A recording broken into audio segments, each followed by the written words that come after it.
Hello YouTube, Cecily here. I know I didn't do the video last week, which I said I was going to do. It's because I was super tired, I had a super busy weekend, and I just really did not feel up to it. Because my hay fever's been really bad. Anyway. Not much has happened, except I finished school for the summer today. Woo. And I'm going off to Sussex next week. So you will hear all about that in the next video. I have not made any more progress on editing and uploading my educational videos, as you may have noticed. But that will be done. It's just I've had a ton of homework because in both maths and further maths we have been doing 2 or 3 months worth of work in 5 weeks. And that is insane. It's just my brain has kind of gone. I'm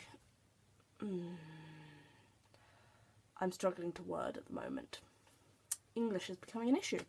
So I started watching YouTube to get my reading skills back up. I've been going on BookTube, which is just lots of really cool booky stuff.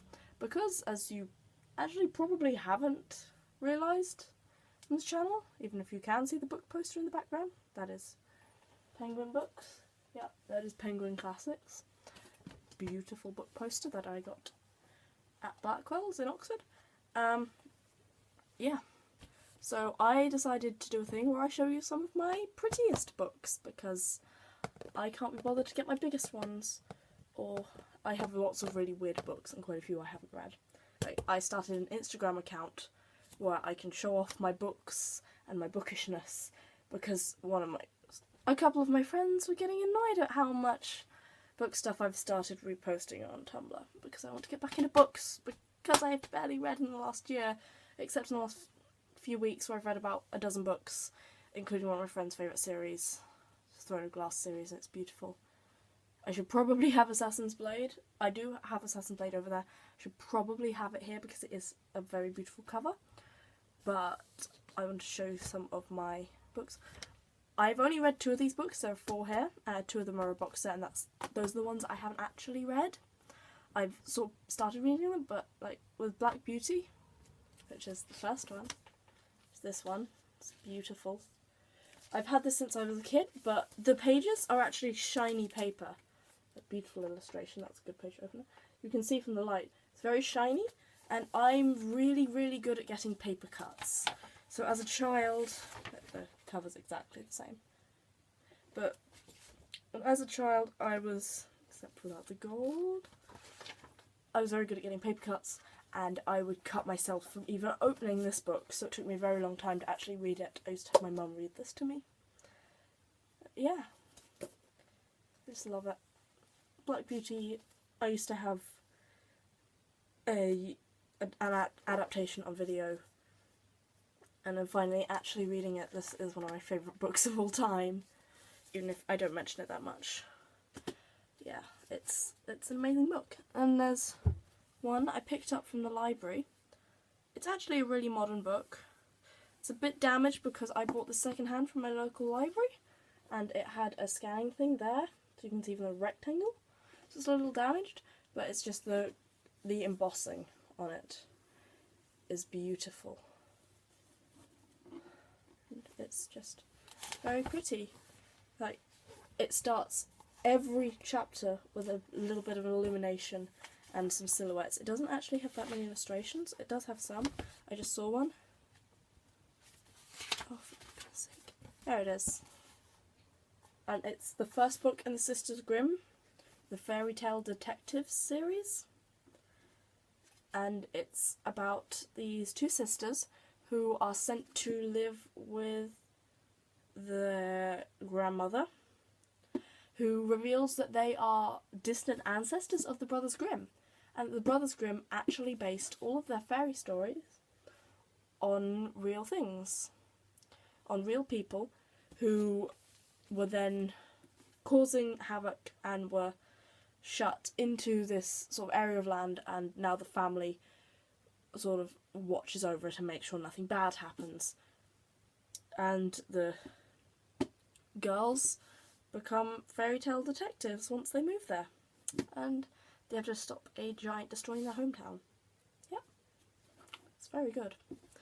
Although it's, yeah. These are all children's books. 3 of them are classics. Because the other thing, I have my little box set. Not so little box set, it's pretty big and pretty heavy, and this is why I haven't read it, because it's so heavy. Also the shiny paper thing again. And that is Alice's Adventures in Wonderland and Alice Through the Looking Glass by Lewis Carroll. Now, I love this. I love Alice's Adventures in Wonderland and Through the Looking Glass. These are 2 beautiful. They're faded on the edge. You can sort of see the difference in colour. That's not just the lighting. Like if I turn it that way, you can still see there is a massive difference in colour. They're so on the light blue, but it's still there. And these are 2 really nice illustrated editions. They don't look like that much on the outside because they're really plain. I've had these since I was a kid, but they are really heavy. They're actually pretty heavy, especially 2 together, especially in their box, which is weirdly heavy considering it's a cardboard box. I don't know. But the shiny paper thing, and I've just never got around to reading these. Also, it has a slightly weird font because it's Alice's Adventures in Wonderland. Yep, that's this one. But this is a classic edition with all of the little illustrations, and I will be reading it this summer, hopefully. I'm going to put my Instagram down below, and you'll see the stack of books I have to read this summer. So if I have time, I'll read these 2. I really, really want to, especially with the release of the film, the Tim Burton film, because I went to see the film of this one, and I absolutely loved it. It is an amazing film. It's very much not true to the book at all, but I find myself not minding, because it's just so good. Then also the old Alice in Wonderland film is... I still love it. But no, this box is really beautiful. It's all shiny and gold. Got all the illustrations. It's the same on both sides. All of the information is on the bottom. It was apparently £25. My parents bought it. And look, got a little crown on top. It's so pretty. It's so pretty. So beautiful. I just remembered another book.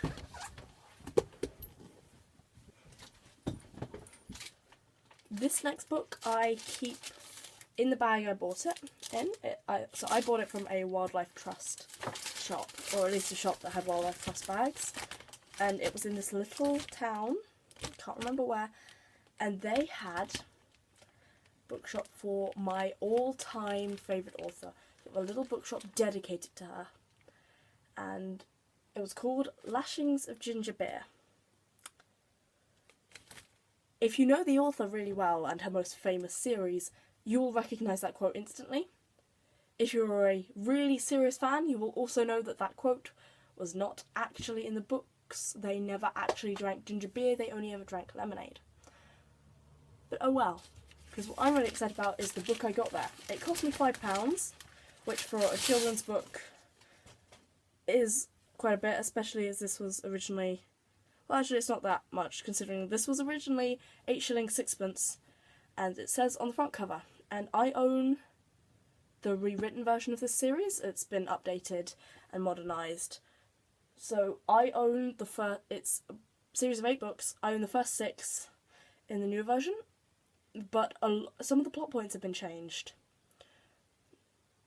So I then picked up, this is the 7th book in the series, and it doesn't fit with my other 7, and I was really confused, and I did get through it, but I was very confused for quite a bit of it.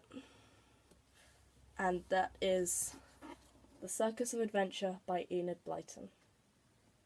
I know it doesn't look like much. This is actual fabric over cardboard. It's a very old book. This is published in 1952. Has a foreword that was actually written. It was £5 because some of the pages are torn. It's got these beautiful old illustrations, printed ones. See, the 1952. My mum doesn't think it's that impressive because she owns books that were published, that were printed in 1916. But she used to work down the road from an antique bookstore and she would get them really cheap. but it has an actual. So that's the listing of the books in the series up to this one. That's the first 6. I think, yeah, that's the first 6. And there is Enid Blyton's signature, because this is the foreword she wrote for the original publication, because that's what this is, and I'm so excited, and this is so beautiful. It was actually printed in Britain, and it's actually just really, it's a really, really lovely book. A fair number of pages, but it's got these illustrations scattered throughout, and they're just, it's so beautiful. It doesn't look like much, but it's an incredibly beautiful book, at least to anyone who is as much of a fan of Enid Blyton as I am. Seriously, if I did a most owned authors, I think I own about 40 or 50 of her books. So I have cube units, which is sort of square units split into 4. A quarter and half of another quarter are entirely filled with her books, plus I have another one there. There is my big bookshelf that you can't see. Yeah. They're just all such lovely books. I wanted to tell you about them, because I really like books. Bye.